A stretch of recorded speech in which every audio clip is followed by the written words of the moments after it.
Welcome to the Future of Less Work, where we're piecing together the transformation of work one conversation at a time. I'm Nirit Cohen, and today we'll ask if work is no longer stable, can organizations still be? Organizations have been racing to deploy new tools, to train employees, to search for productivity gains, yet despite all that investment, the results remain unremarkably uneven. Accenture's latest Talent Reinventors research suggests that companies turning AI into business value are operating differently. They're aligning talent, technology, and business strategy into one integrated system. They're changing how they are designed. And what I found most interesting is that Accenture built this operating model inside their own organization first. My guest today is Karalee Close, Global Lead of Talent and Organization at Accenture and one of the authors behind the firm's latest Talent Reinventors research. Karalee, welcome to the Future of Less Work.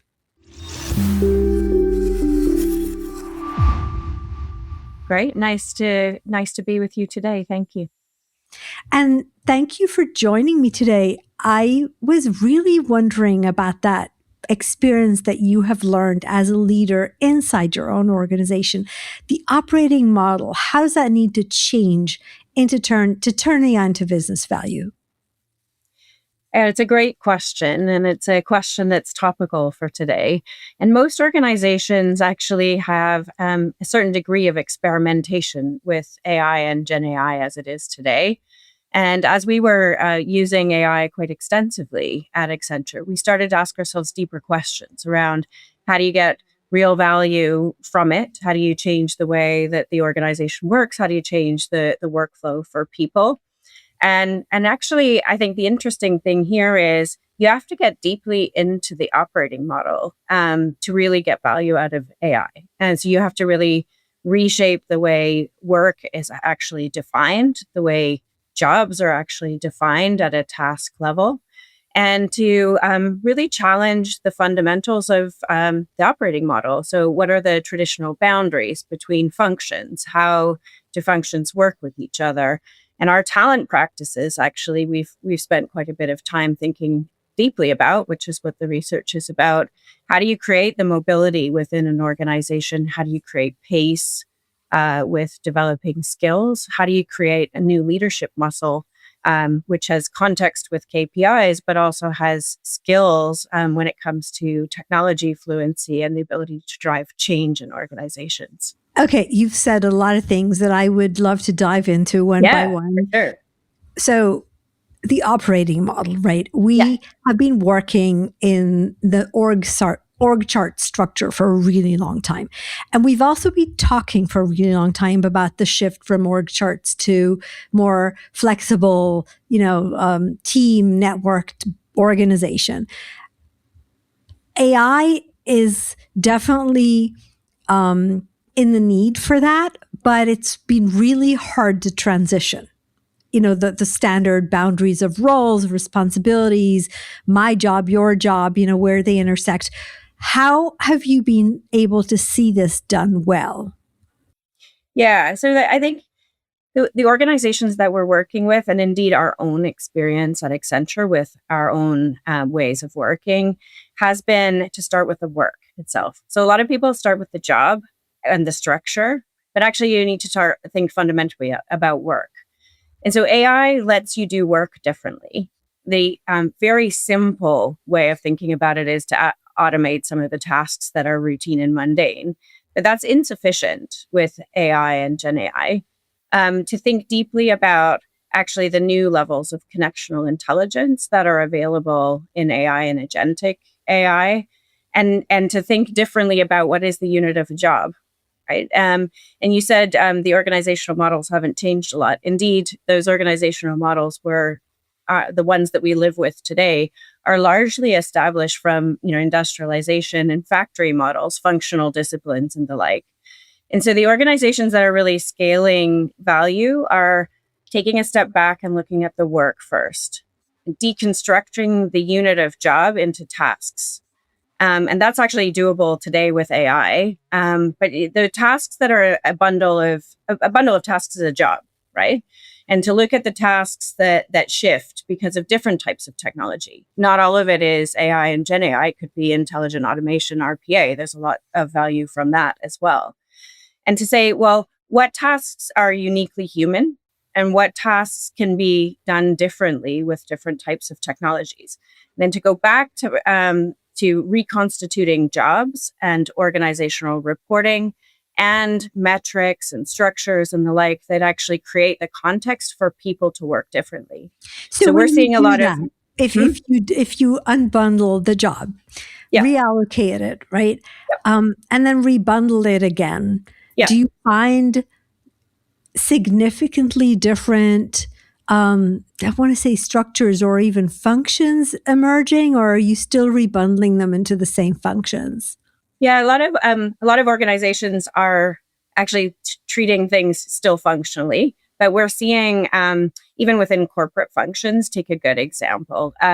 Corporate functions has a lot of activity that are helping employees do something different. So that is HR, IT, finance. A new employee comes on; those organizations need to be coordinated.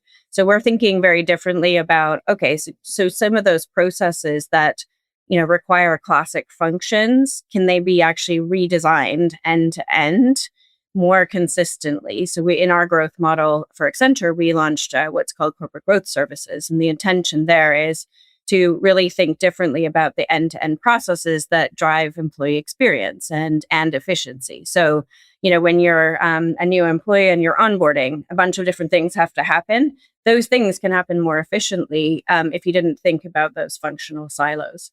We're also seeing any examples with clients, right? So when you think about procurement, inventory management, supply chain, all of those sort of classic disciplines can be thought of differently with agentic AI, because the agentic layer actually does help with some of that coordination that has been the role of some of those functions. So if you think Yeah. you need to think more about end-to-end process flows rather than functional silos and functional disciplines. And what gets in the way there is the classic structures and KPIs, right? Thank you. So, I was actually going to say, okay, but yeah, I usually managers' roles and responsibilities, the way we measure people, the way we yep. that gets in the way. How do you change that? Yeah, you have to create different KPIs for people, different context, right? So, I would say context drives behavior, right? So, your context quite oftentimes as a leader is the KPIs that you're driving, the team that you have, the organizational boundaries that are set. And I think if you take a step back, a lot of clients are starting to think, well, what does an AI native enterprise look like? Does it have those same boundaries? And how do I get a different level of collaboration around end to end processes? So we're seeing a lot of opportunity to reinvent across the enterprise by looking at those transversal flows. So that would be hire to retire within the classic HR function, contract to cash. But actually, even signal to staff in a consulting organization becomes rather interesting. So, from the first signal in the market to, an individual is staffed, the connectional intelligence that lives by connecting that data thread across becomes more of the organizational construct that you want to think about. So, you want to get shared KPIs, you want to get that process working differently. And then what's needed is the data and technology infrastructure that can connect what a lot of the data that exists within functions needs to be, moved together so that you can get that efficiency. Yeah, So I think and many organizations are starting with like a functional reinvention, but actually the real value is in a more horizontal flow. So looking at end-to-end yeah, by processes. workflow. I think one of the interesting conversations I saw in your data was the one about internal talent. So when you start thinking this way, then the putting the right person on the right task and then how they move through the workflow becomes very different. Have you seen some interesting examples of how this might work compared to the way we do it today? Yeah. And I mean, if you think about jobs and organizational structures are the units of like what a lot of leaders think about today. But actually, what we're seeing is the value of creating more talent mobility, more fluidity of people and their skills, and putting the skills that people have to better use in the organization. But And if you how? think, We but talked how? about, Yeah. yeah, how, because we keep running against, how do I know the person has the skill? We don't even, we're not very good at talking skills either. Yeah. Yeah. And I think, I mean, there's a lot for years and years, people have been talking about a skills based organization and compensation on the basis Yeah. of skills. I think there's two things. One, to know the skills you have today, and then the skills you're going to need in the future. We don't have great data on people's skills, but you can infer skills from the tasks that people are involved in today. And actually, people are quite open to providing additional detail on the skills that they have. I think being able to predict the skills you're going to need in the future is a really exciting thing. And we started a piece of work with at one organization, and now we've got it to 250 organizations, and we use it ourselves to really look at the impact of specific technologies on the tasks involved in a job. And if you play forward what are the automation patterns on those tasks, you can actually define for any job in any enterprise what is the current task and skill profile and what it will be the future task and skill profile. So that full potential view of what is the full potential of automation and augmentation for a particular role creates the clarity that then will get to that how. So you first know where you want to get to. So you need, you can know what jobs will change and also what tasks will change and what skills you're going to need. Do you think we Then, do? Do you think we understand enough where this is going to be able to project? yes, Okay. because it's full potential, not necessarily what's happening at this very moment. Yeah. So across 250 organizations, we have used AI to do that deconstruction of jobs. So give me an example of what you or how you see the human aspects that remain, right? So we deconstruct jobs, we automate what we can, and then there are the aspects that we should put people on because we think that's where the value lies, right? What are those? What do those look like? Yeah, it becomes, so it's not as esoteric as the media would often say, right? It becomes where you're framing the problem, you're asking different questions of the data. So if I take an HR business partner for a minute, HR business partners, that job right now is quite a lot of collect data, provide reports, provide some advice and input. And we've spent a fair amount of time defining what we believe to be important, which is human in the lead. So at some level, a human needs to check what's happening with the models, and that's sort of human in the loop.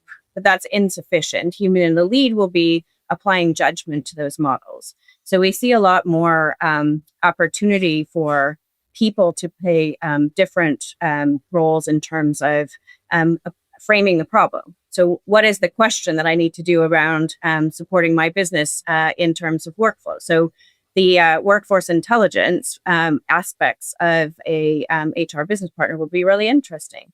So the ability to apply data and algorithms to predict the future talent needs of a particular business area will become part of their job.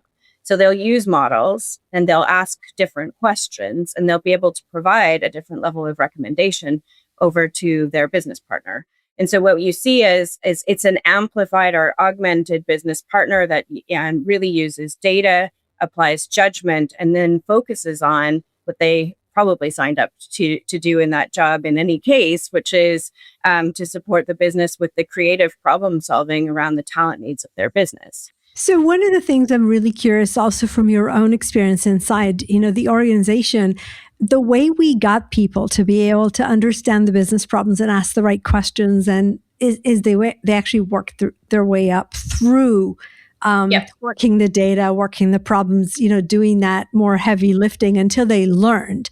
What do we need to do to grow those capabilities now that they're not doing the heavy lifting as part of their career path, if you will? Yeah, no, that's a very good question, because actually, if you play forward what I said, you can know the future jobs and skills that you will need, mostly the tasks and the skills. How you develop that level of expertise becomes the biggest question.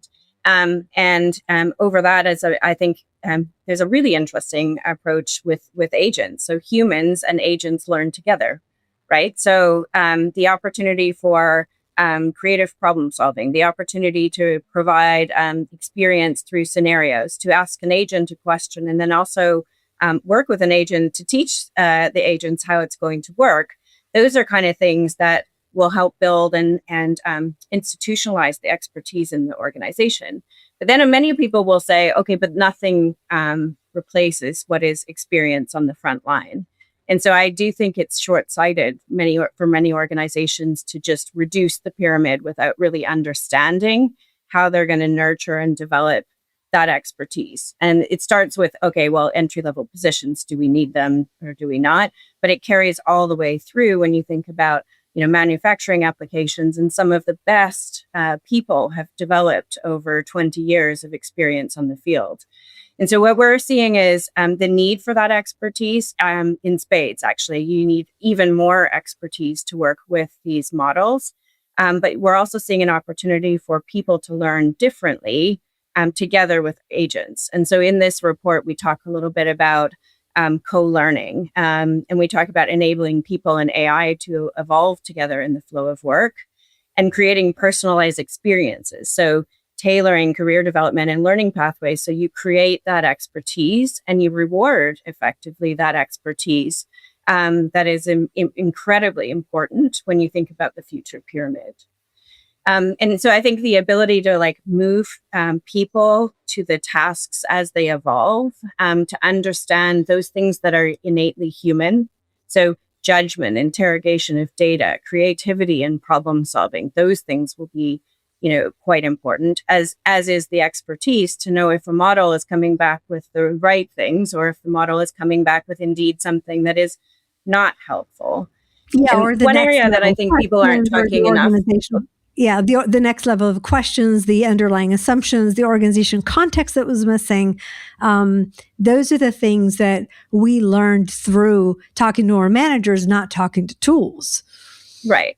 But you think about it, think about a finance department and in the introduction of Excel, right? And I don't mean to date myself. Excel existed before while I was in school, right? But yeah, well, the I worked on introduction, Lotus, trust me. yeah, the introduction of Excel. Many people would say, "Well, what's the job of finance in the context of now we have all this data in Excel or in some of the core GL and accounting systems."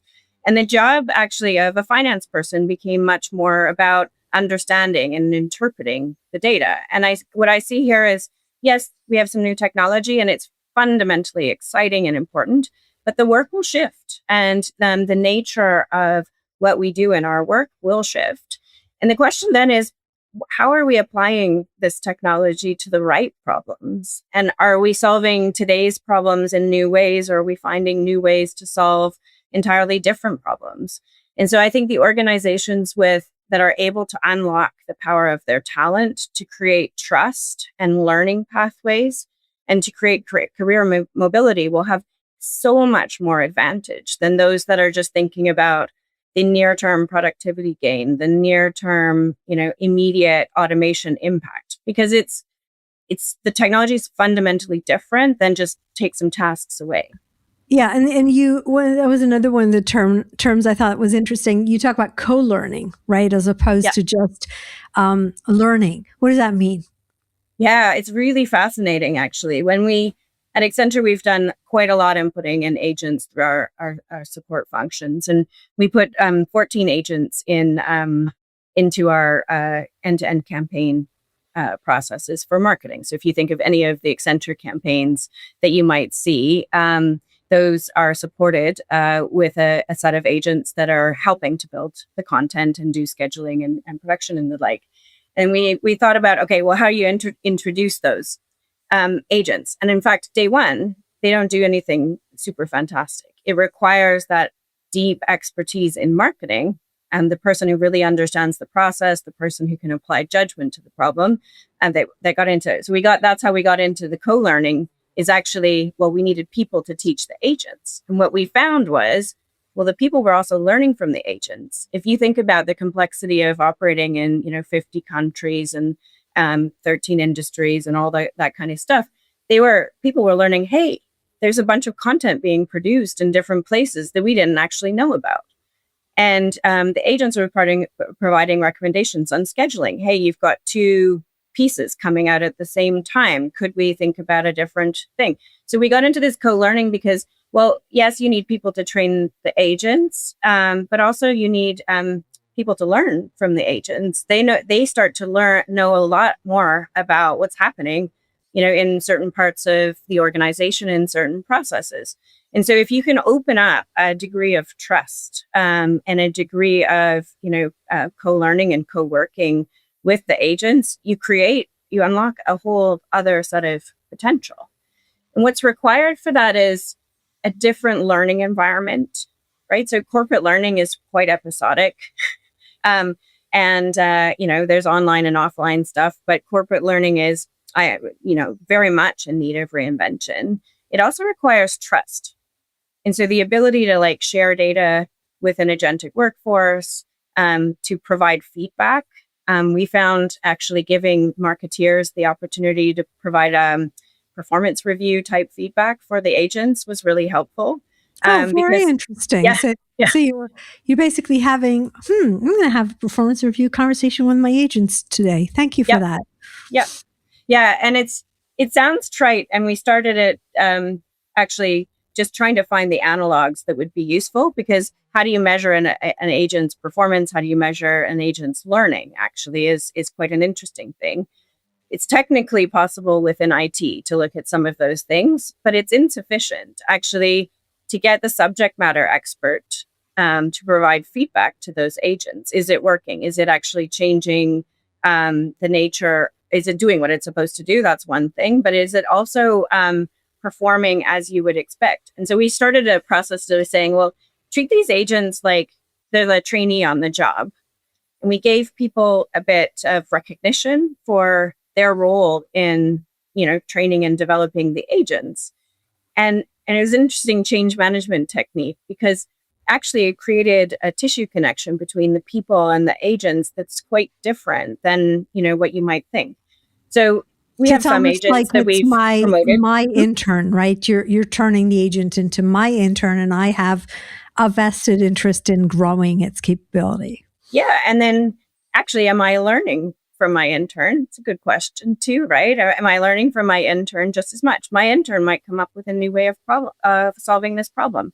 It might be naive because the intern doesn't have as much experience, but it might be brilliant because the intern has a new perspective. And so the opportunity to have people provide two-way feedback, basically people and agents providing feedback with each other. And I think there's going to be a lot more need for measurement systems that help reward and recognize this co-learning concept. So, and actually our classic learning and skills frameworks don't quite work. So we're pioneering on some of those practices and borrowing from HR disciplines, actually, which is an interesting fusion, right? Where you think, well, a lot of this is technology, but it's actually technology connecting to the workforce and connecting to people, where the big innovation is going to happen in the next 3 to 5 years, I think. Which causes me to think about the role of managers, because we already talk about the fact that they're managing teams of agents and people versus only people. How does that change what we need them to be focusing on? Yeah. And I think that's for us to decide, right? And that goes back to your organization design question, right? Which is, actually a manager is going to be potentially responsible for an agentic workforce. And we have classically looked at a manager's role around KPIs, around spans of control and where they sit in an organization, so the level that they are.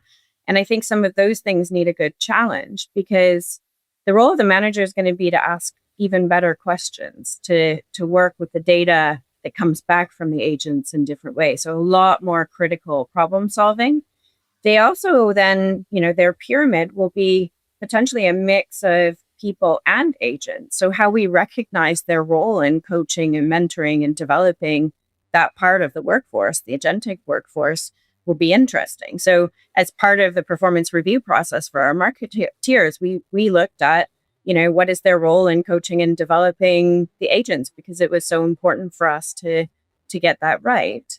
What I do see is like the classic sort of middle managers, they think they're data driven, but I guess I would challenge, are they? Are you really, you know, um, technology savvy enough to understand where you can apply this technology to do different things?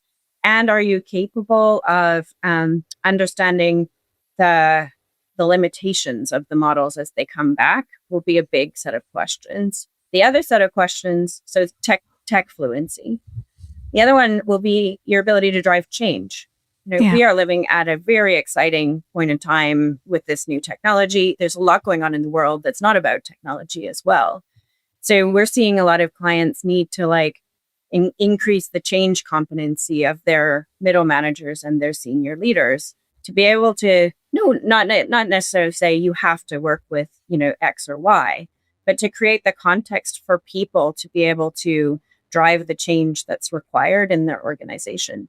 So what we're looking at is the profile of what we are calling reinvention leader, right? Which is mindsets and behaviors that let you that actually help you to think differently. Like growth mindset is a good one.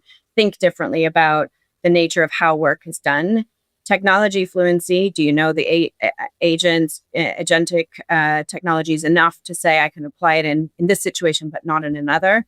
And then change competency. So the ability to actually help your people understand why it's important that you're driving this change, and then what the change actually is. And do that you classic think that is people driven, or do you think we can, I was going to say teach it, but I think it's more, is it bottom up? Is it people that are capable of feeling comfortable with change, of driving change, of being able to reimagine work? Or are there processes we're putting in to get everyone to do it? I think it's a little bit of both, right? I think if you wait for those processes to happen, it'll be too slow. Yeah.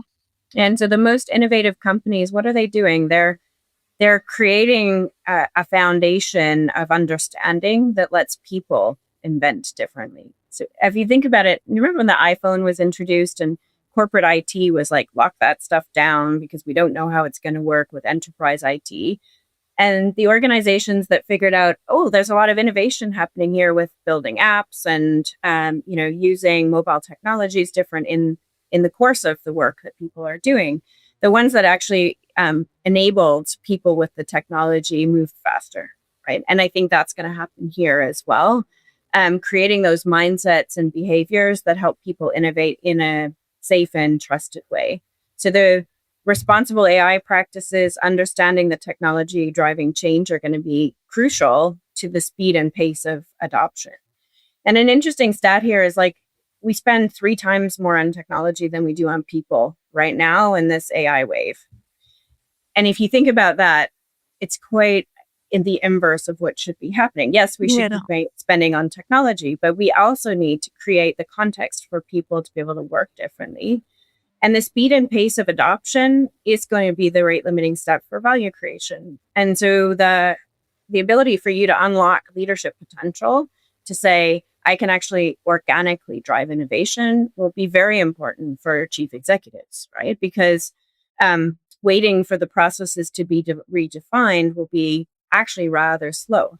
Yeah, and but it also probably suboptimal. Right? It requires that they let go of control, right? I mean, I actually talked to a CEO yesterday, and he was describing how he created chaos by letting more than one team deal with the same problems, which is exactly not what we were doing the last few years, right? We were defining roles and responsibilities. And I asked him, so how do you make sure this doesn't turn into chaos? And he says, no, actually, I'm not making sure it doesn't turn into chaos. I want it to turn into chaos. But that's very unique. Yeah.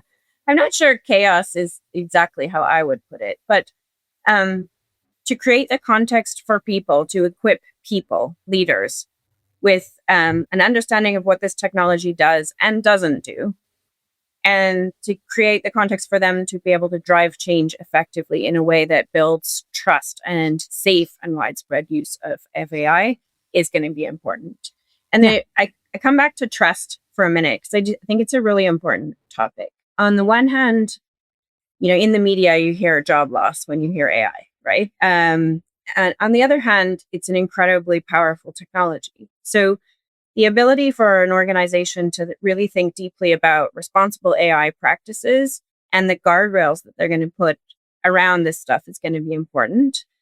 And the ability to drive change. So what we're seeing in the talent reinventors work is those organizations that are actually equipping their workforce with future ready skills. They're moving people around. They're able to create clarity on the skills that they want and the skills that they need. They have disproportionate trust in leaders, so much higher trust in leaders, like 9 times more than the others. And that trust in leaders, the trust in engagement of the workforce, I think at this point in time, just given where we are in the world and the nature of this technology, the ability to build trust and safe and widespread adoption is going to be helpful. I mean, and you don't inherently need to trust the models, right? But you need to ask questions. You need to ask deeper questions about how your organization is using the technology and how the guardrails have been set up. So then people feel like, okay, well, I can try this and I can experiment. And it also gets into areas of psychological safety. Like a lot of Exactly. organizations will say, well, I'll try that, but I don't want to take on the risk. And so that will hamper the progress if it's and Yeah. potentially sometimes rightly so. But if you say, well, the rate limiting step on value creation is their ability to use this safely and in a widespread way, then we'll create the context for people to understand what the guardrails are, create the context for them to say, hey, I see this and I don't think it's working in the right way. And then create the mechanisms for people to provide that feedback. So an agent comes back to my marketing example, with a set of recommendations that don't work. Well, then provide that feedback and then get the algorithm looked at. And I think they're obvious when you say them, but quite oftentimes, it's actually part of how you need to think about this technology. And it's not only IT, but it's IT and the human capital disciplines that need to come together. Yeah. Right. Yeah. You definitely need to make sure people feel comfortable challenging what comes back and asking the questions, and also not being afraid that they're being replaced, which goes back to the bigger trust conversation, that I can work with this and then I can grow my job and then do other maybe things I never got around to doing. And that's what I have a personal passion for. This is a moment where a lot of jobs will change, right? And if you can create another question when you're redesigning those jobs, that is this job a better job than the one I had before? And Yeah. am I addressing things that have been issues like diversity, equity, inclusion, like the trust in the overall organization? If you can use this as a moment to build trust, to build engagement, to build new opportunity for the workforce, we have an incredibly exciting time ahead of us, because we can do new things with the technology. And if we use that to say, hey, I'm going to actually put a set of criteria in the introduction of these models that says, hey, have I thought about, the health and well-being of this job? Have I thought about the organizational context of this function? It's a good moment to sort of take a step back and say, I want to design jobs that are more meaningful. I want to design jobs that are more productive. And I want to design leadership frameworks that actually create new capability in organizations. So it's not just about productivity. Yes, there's productivity, but it is also about growth. And what I come back to is human ingenuity, right? Like it's our ability to use this technology. It's not being done to us. And therefore, it's a moment for leaders to stand up and actually think differently about solving bigger problems with talent frameworks and organizational models that enable the organization to work better. Yeah. I called this podcast The Future of Less Work, not because of the dystopian version, but actually because I think we are at a moment in time where we can shift to doing less of what doesn't matter and more of what does, right? So, Yeah, yeah, exactly. And actually, we find we were working with thousands of companies. And actually, if you look at what is getting automated and augmented, it's the stuff that stands in the way of what people feel like their core job is. So if I go back to my HR business partner for a second, do they get a lot of joy out of collecting data on a workforce, in spreadsheets, or providing a KPI report to management? No, that's not the joy. The joy is actually working with a business leader on solving, the talent questions that are most important to the business. And so if you can get this sort of return, use the efficiency improvement to get that return to a real growth mindset and a real business focus, you get a very different performance for frontier that you can tackle. yeah, yeah. And So, go ahead. no, I think this sort of race to sort of what's the productivity, how many people can I take out Yes. of the organization is very nearsighted. Yes, Yeah. there's efficiency, but applying the capacity that you have to growth is much better for shareholders and for the world than just stopping at the productivity question. Yeah, yeah, I think we're going to see that whether organizations figure it out or someone else in your area is going to think differently about the problem and do it. I'm curious as we wrap up. If you look a few years into the future, what do you think is the biggest organizational assumption that we stop believing? So we stop believing.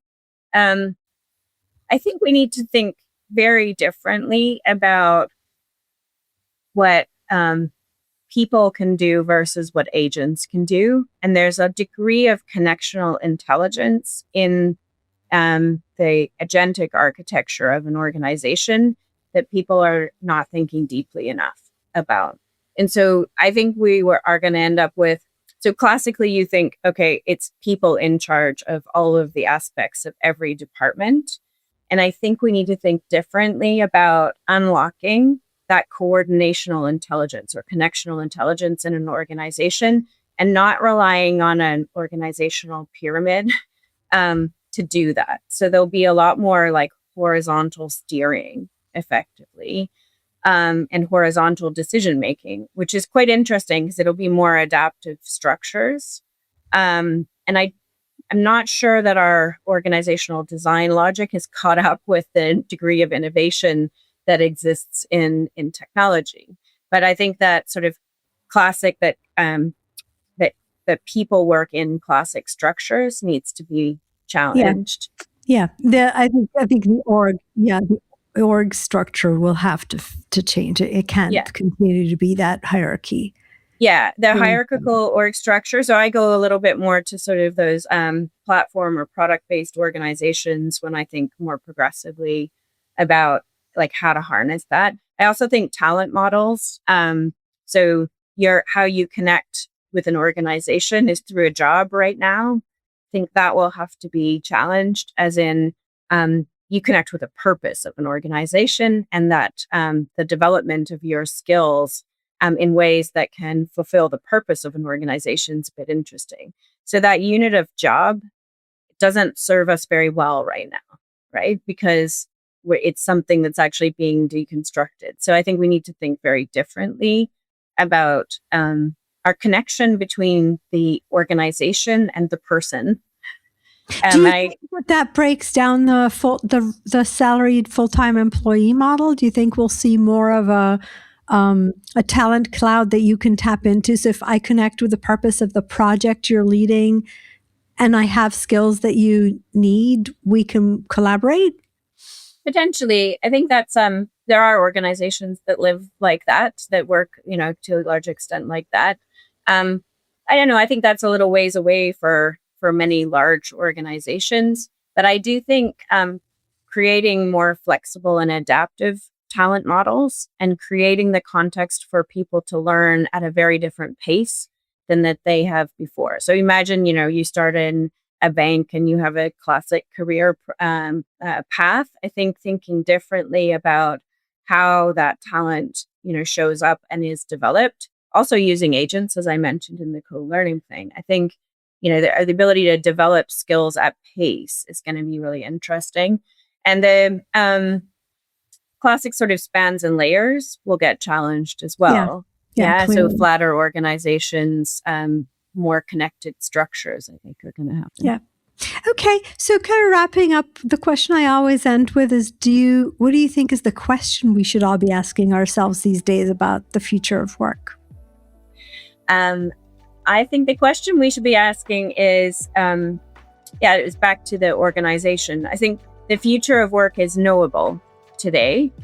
And so the question is, how are you adapting your leadership and your organization and your talent model to that reality? Okay, thank you. Thank you, Karalee, for joining me today. For more about Karalee Close and Accenture's Talent Reinventors research, check out the links in the episode description.